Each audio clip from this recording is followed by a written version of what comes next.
Hi, fifth graders. Thank you for joining me again today for our read aloud. We're going to start on chapter 13, The Aftermath.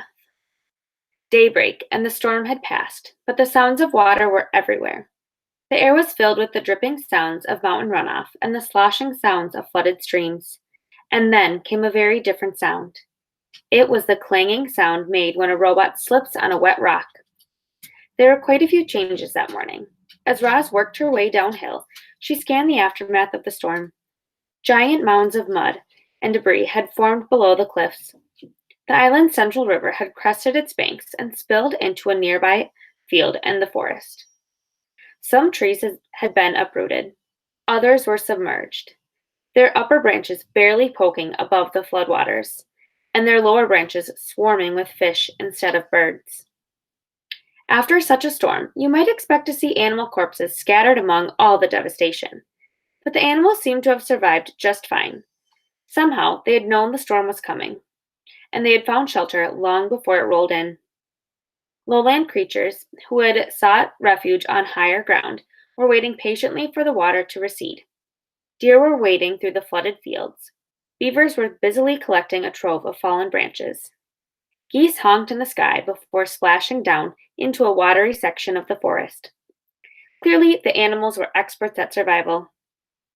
Clearly, the robot was not. Roz was crusted with mud and grit, so she gave herself another good cleaning, but that only revealed her dents and scratches. They were really starting to add up. She hardly resembled the perfect robot who had appeared on the shore just a week earlier. The wilderness was taking a toll on poor Roz, so she felt something like relief when she spotted the quiet hole in the side of the mountain. It looked like a safe place for a robot. She stomped across the hillside and up to the cave, but never stopped to wonder what might be lurking within. Chapter 14, The Bears. Roz stomped into the cave, and then she stomped right back out. "Please stay away," said the robot to the two bears who were now nipping at her heels. You see, when Roz stomped into the cave, she accidentally woke a brother and sister bear from their morning nap, which is never a good idea. And to make matters worse, bears have an instinct that drives them to attack when a creature runs away, especially if the creature that's running away is a mysterious, sparkling monster.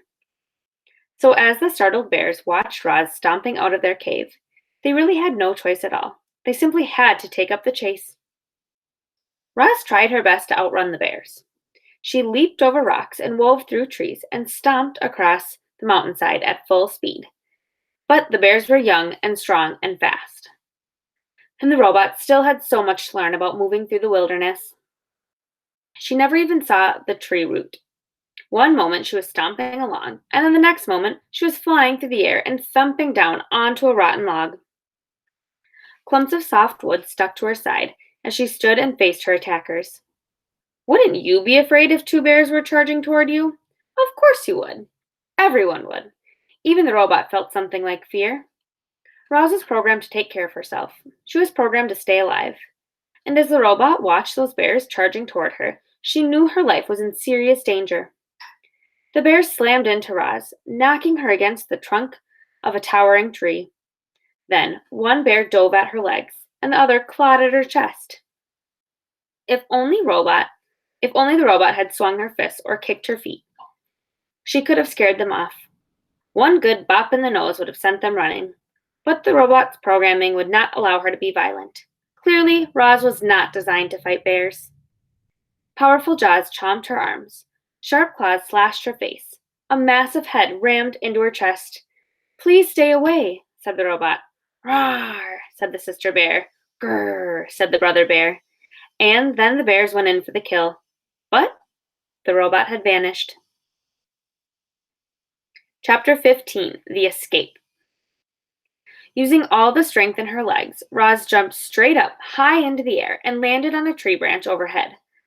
The tree shook with the sudden weight of the robot, and then, thunk, thunk, two pine cones bounced off Roz. And a moment later, thunk, thunk, the same pine cones bounced off the bears below.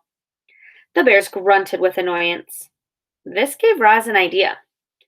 The robot's programming stopped her from being violent, but nothing stopped her from being annoying. So Roz plucked the pine cones from nearby branches and lobbed them down at the bears. Thunk, thunk, thunk, thunk. Each pine cone bounced off its target with annoying accuracy and whipped the young bears into a frenzy. Here's our drawing.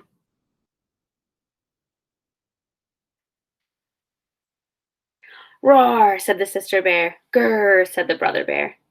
I do not understand you bears, said the robot. Roz was about to unload a whole armful of annoying pine cones when a distant roar echoed through the forest. Back at the cave, the mother bear was calling through the forest. She was calling for the two, and she did not sound happy. The young bears looked at each other. They knew they were in trouble. But before lumbering home, they glared up at Roz and snorted one last time. More than anything, they wanted to kill the robot. Chapter 16, The Pine Tree. Roz was in no hurry to leave the tree. She stayed on her branch long after the bears had gone, enjoying some peace and looking herself over. In addition to bite marks and claw marks, the robot was also covered in dirt, which of course meant it was time for another cleaning. She was making good progress when she felt something sticky on her arm. The problem with sitting in a pine tree is that eventually the tree's sticky resin will find you. It always does. And it found Roz. The robot scrubbed and scraped at the resin, and soon her fingers were completely coated in the sticky stuff. Then it was all over her arms and her legs and her torso, and things were about to get even messier. A robin swooped into the tree and began screeching and fluttering around Roz. The bird had recently finished building herself a new nest.